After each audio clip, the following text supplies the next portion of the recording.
Hello, everyone. Welcome to United and Everything Football. This is AFCON Daily, and this is our fifth episode of AFCON Daily. Thanks so much for joining us. If this is your first time, please remember to hit the subscribe button so you can be a part of this beautiful podcast that we've put together for you. You should also hit the notification bell as well, and also like all the videos, like it, and share it with your friends to enjoy the beautiful content we've put together for you. So we'll be discussing everything regarding the Africa Cup of Nations. Today we'll be combining two groups. We look at the Black Stars and we look at which country actually dressed very well to Cote d'Ivoire. A lot of the countries are putting on some very, very beautiful outfits. We'll be looking at all of that here on AFCON Daily here on United and Everything. We are going for a quick break. When we come back, you go straight into the issues. Stay with us.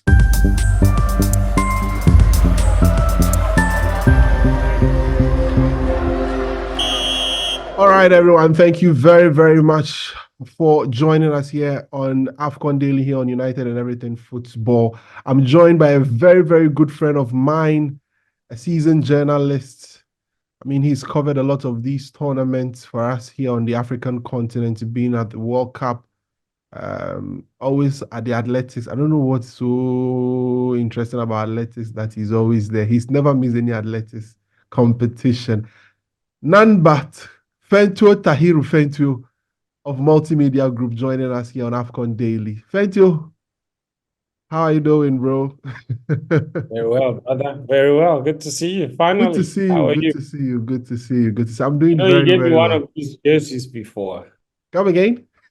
You gave me one of these jerseys. I'm The not one giving you're you. wearing. Yeah. I remember. Yes. I still You have it. still have it there. You still have it there. So yes, this Thank you for that. one of the jerseys Ghana wore at the AFCON. So I think somewhere in the 1970s. I'm not too sure. 78 AFCON. That's what we used to win the 78 78 AFCON. Yes, that's the jersey Yeah. that we used to win that tournament. So thank you very much. Thank you for joining us.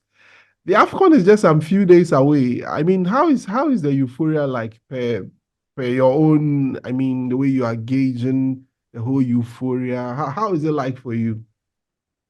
I think it's kind of weird. It's kind of odd. I don't know if it's just me, but it doesn't feel like the AFCON is here yet. It doesn't feel like it is. It feels like the vibe is slightly low. But for those of us that work in the media, certainly there are too many reminders that the AFCON is here. Bono's round there, travel issues there, some very flamboyant outfit there.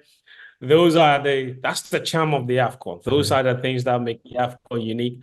And I think so far we're seeing a lot of those stories with Gambia's situation, standing up with the whole Bonos row. Now Equatorial Guinea are demanding 6,000 euros per match, irrespective of the outcome. They want the money. Andre Onana and his Cameroon issue, the Black Stars training Bruhaha.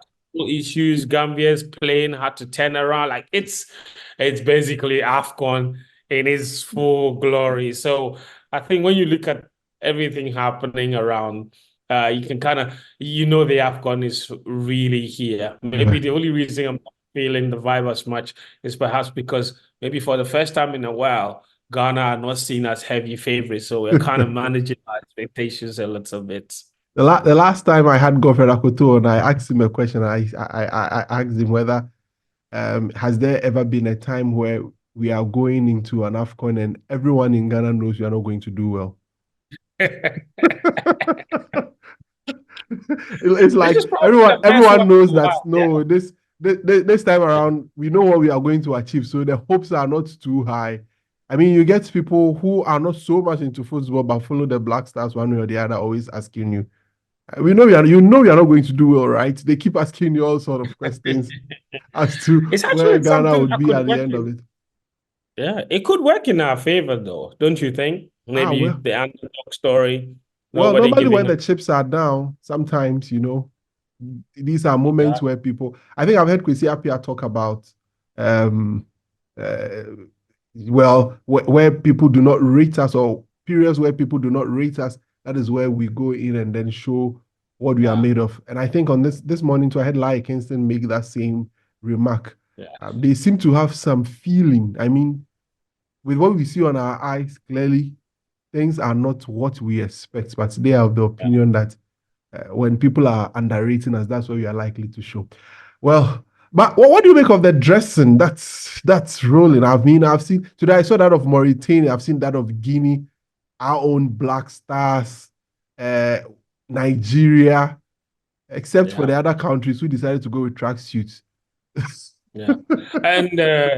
And you know, and somebody might say those ones seem like the serious countries, right? No buzz, no fuss. We are here to play football, you know.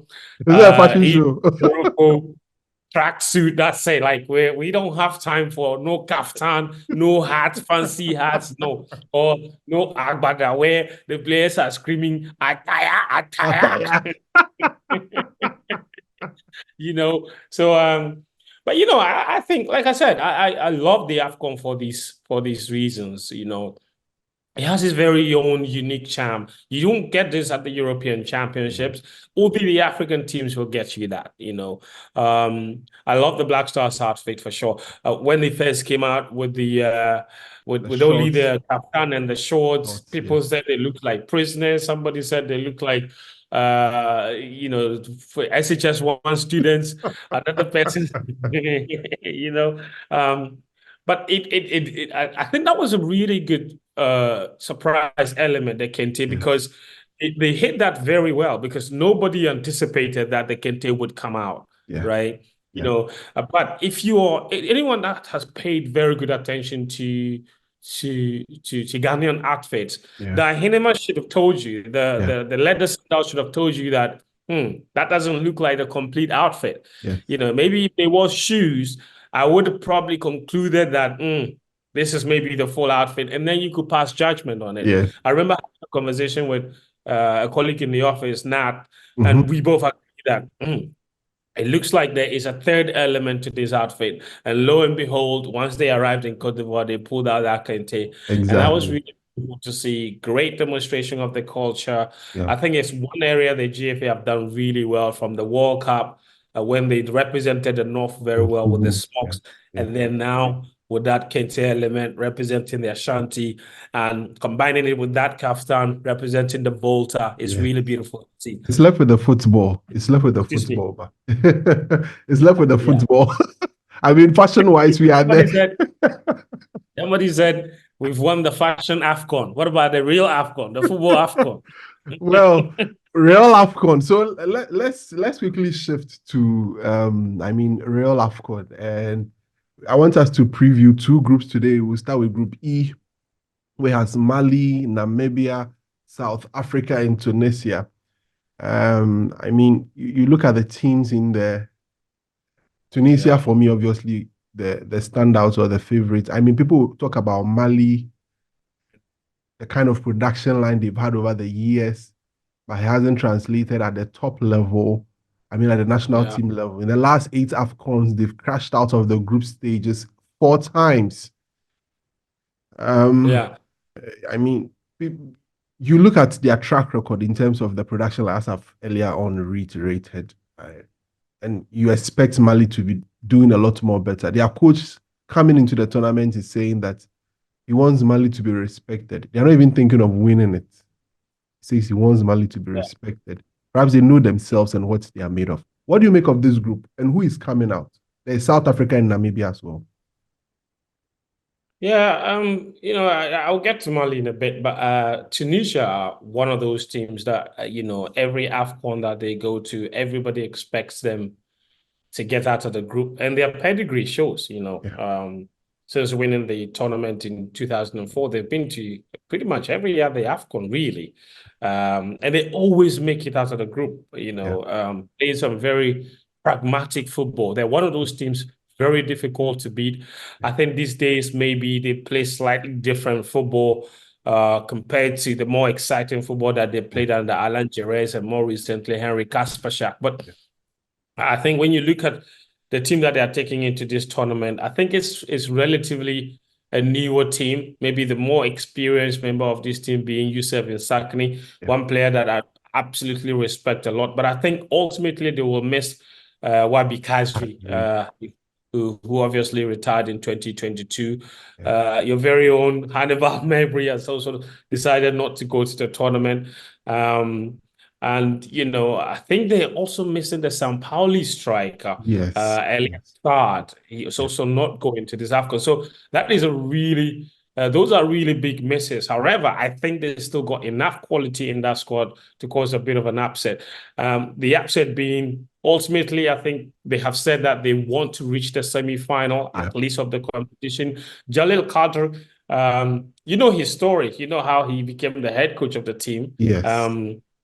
In that last AFCON, obviously, when in that the game against Nigeria, when the coach had COVID, Nigeria, he had when to the step head coach in. had COVID, exactly, he took over, and that was basically his claim to fame. Did really well, knocked out Nigeria. Not many people saw it coming, but he's facing. I say this: Kadri is facing the same problems, perhaps, that maybe a coach like Kwesi Appiah or Sike Akona have faced in Ghana. In that, in Tunisia, they don't value local coaches all. And so for him, he's struggled ever since he got that job to really win the fans over. And he's also among maybe one of the lowest paid coaches on the African continent. And it's been because of that, the Tunisian FA has been accused of, going for cheap coaches because they don't want to spend too much money and bringing in foreign material and what have you, or foreign coaches and what have you. So they have their own issues ongoing, and you have a feeling, for example, that it doesn't really matter the outcome in this competition. He probably looks like one of those coaches that's going to get sacked.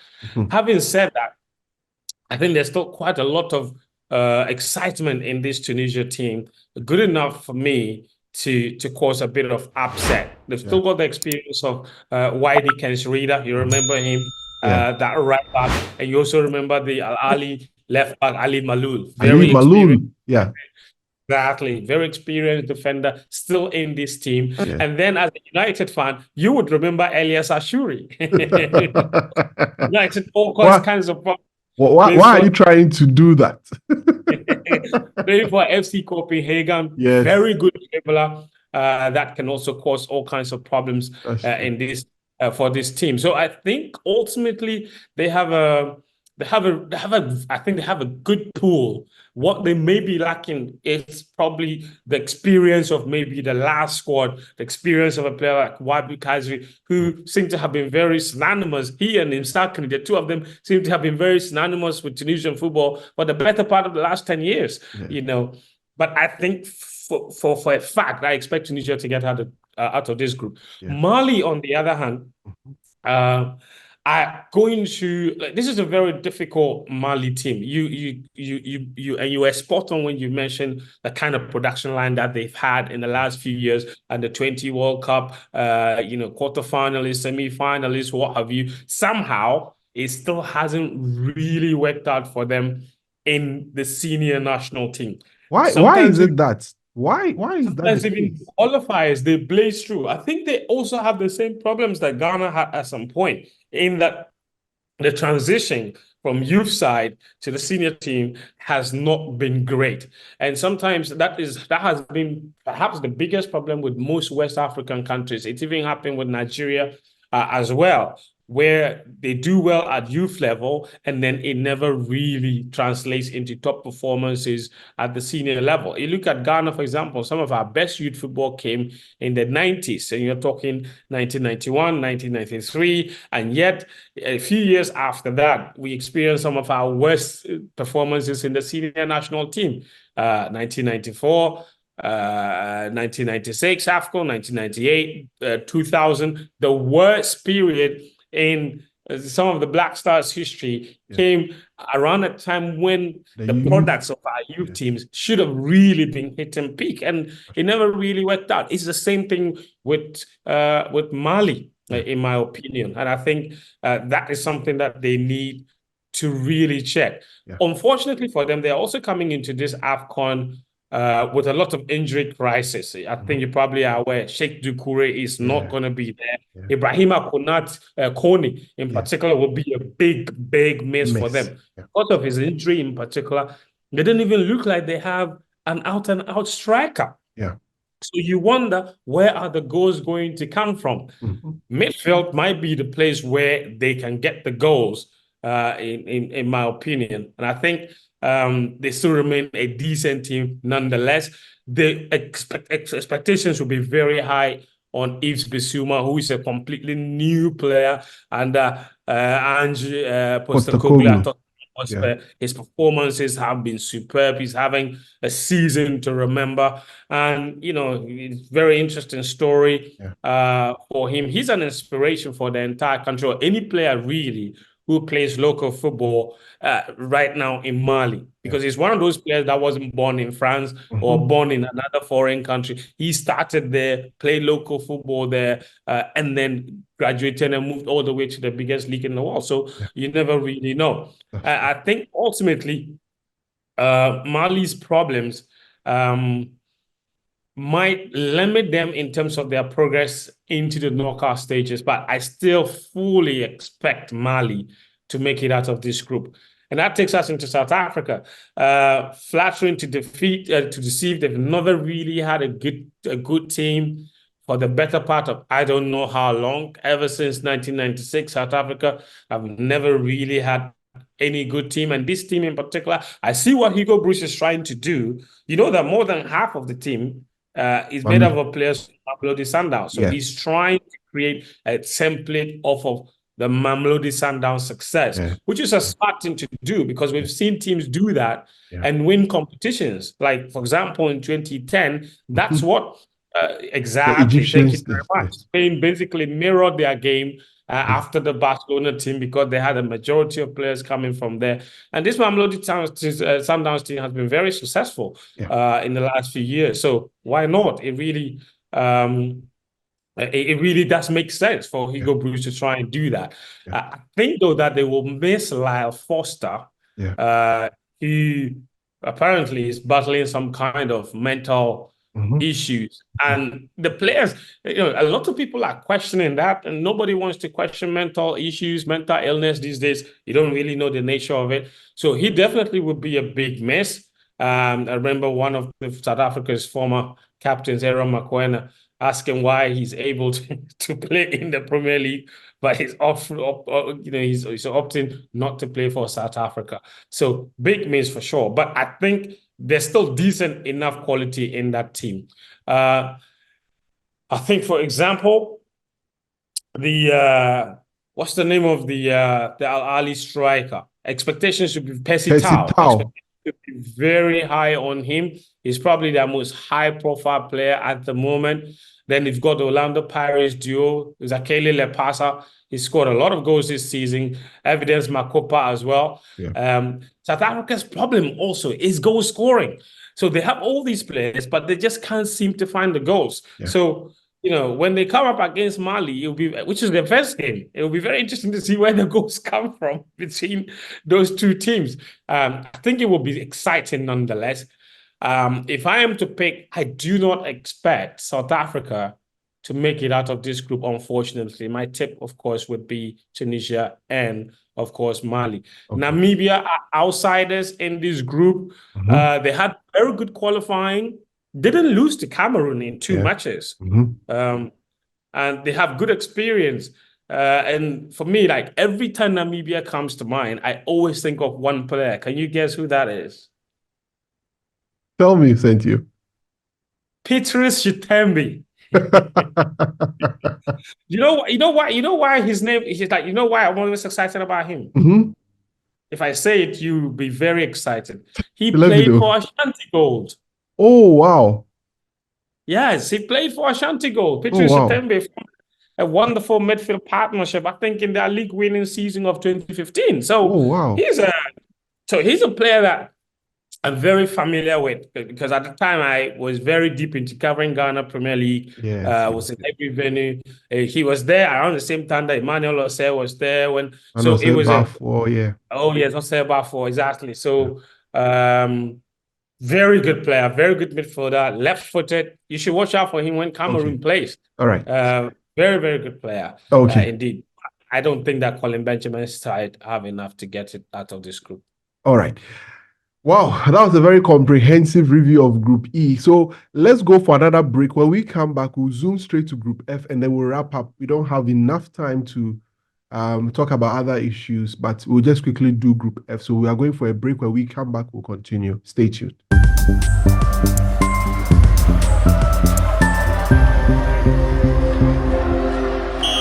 All right, thank you so much and welcome back from our quick break. We know we've exceeded the time, but please allow us because yesterday we couldn't bring you AFCON daily due to some issues, but we just exceeded the time already. Yes, but let's it's important Okay, we we're going finish to be Group brief F. with Group F. It's Yes. important because there are 3 former champions in that group. There is Zambia, there is DR Congo, there is Morocco, and then a team that's likely to be the whipping boys, Tanzania, also in that group. People think that's the how do you call it? The favorites of the competition. I mean, probably based off on the kind of World Cup they had, forgetting that the World Cup is different, very, very different from the African Cup. Morocco are there. What do you make of this group? I think it's a fairly easy group, really, for Morocco to navigate. The problem would be how far Morocco can go in this competition. And you are spot on when you say the World Cup is a totally different animal compared to the AFCON. Is the World Cup more difficult? I think so, but the AFCON is trickier. And different teams, different tasks. Let me put it this way. At the World Cup, Morocco did as well as they did, playing very defensive football. Yes. They were the underdogs in pretty much every game against Spain, against Portugal. Yes. At the AFCON, they're going in as favorites. Yes. They can't sit back. So how has Morocco fared when they've come up against teams that have sat deep? We saw them against Ghana at the last AFCON. They struggled. They did win 1-0. Exactly. They struggled. So it doesn't look like that's their game. Yeah. So it'll be interesting to see how Morocco navigate that. And the added pressure of being favorites. Trust me, I think Morocco are every foreign media outlet's favorites to win this AFCON. That doesn't always augur well for teams. And the AFCON, they don't respect the teams don't respect anybody. They don't respect that you've been to the World Cup semi-finals. They do not. Do Morocco have the talent? Yes, in abundance. Everywhere you look on the pitch, they have a great spine as well. Bono, Hakimi, Amrabat, Ziyech. Everywhere you look, talent. Everywhere. Onuachi is having a great season with Olympique Marseille. But the AFCON is a totally different animal. I fully expect them to get us to the group. How far they do, though, I doubt that Morocco would actually win the competition like many people are tipping them to. If I look at the other teams in the group, that's DR Congo, Tanzania, DR Zambia. Congo, my friend, my brother. DR Congo, that's a very yeah, I think DR Congo's glory days are long gone, to be fair. There was a time when DR Congo was always a force, wasn't it? In every AFCON competition, at least in the group stages, they always make it out of it. Not this time around, in my opinion. I don't think they come into this competition with a lot of expectation on their shoulders. A lot of their key players are growing old. Gal Kakuta, Chancel Mbemba, even Cedric Bakambu. Lots of them are way past the prime of their careers. So this is not a Congolese team that excites me too much. And in the pre-AFCON game against Burkina Faso, I saw aspects of that game. They were really poor. They lost the game to Burkina Faso. So it's going to be a very difficult competition for DR Congo this time around. They do have Sebastian Desapp. You remember him, the former Kenya, who has a habit of getting good results out of teams that are very unfancied. So if there's any positive about that team, it's probably that. Zambia, this is not the most talented Zambia team. Obviously, since they won the AFCON in 2012, the next one they got kicked out in the group stages. They were at the last AFCON, scored some great goals, but still You just feel like Zambia have a few problems here and there. Yeah. They still got some. In my opinion, Zambia have got a defender with the most exciting name in the whole of world football. You know who I'm talking about? His name is Stopilla Zuzu. Stupila Stopilla Suzu. Zuzu. You know, a defender who stops, and his name is literally Stopilla. And then my good friend Patsendaka, people say I look like him or we look. You know, you just brought my mind to that. And they have obviously our very own former coach of the team of the Black Stars, Avram Grant, is their head coach. So also a coach that is noted for, you know, he's now more experienced on the African continent. He knows the African terrain, especially after taking Ghana to the final and all of that. There you go. So some expectations there. So maybe they can benefit from the fact that people don't really expect them to do well in this competition. I think Morocco would qualify, and that second place would be between DR Congo and certainly Zambia. I don't expect that Tanzania will do anything significant in this group, to be honest. They've got perhaps the most exciting fans in African football, but that's not enough. I think in terms of actual quality, Tanzania just doesn't have enough to get out of this group, in my opinion. Thank you very much, Fentuo. We really appreciate your time. I mean, the conversation was so good, we lost track of time. Please pardon us. We said it's 10 minutes, but I'm sure we've exceeded the 10 minutes. But it's great content, so you are really going to enjoy it. Thank you very much, Fentuo. Fentuo will be appearing more on the AFCON Daily till the end of the competition. We'll be having him Ghana on... is winning the AFCON. So. Ghana.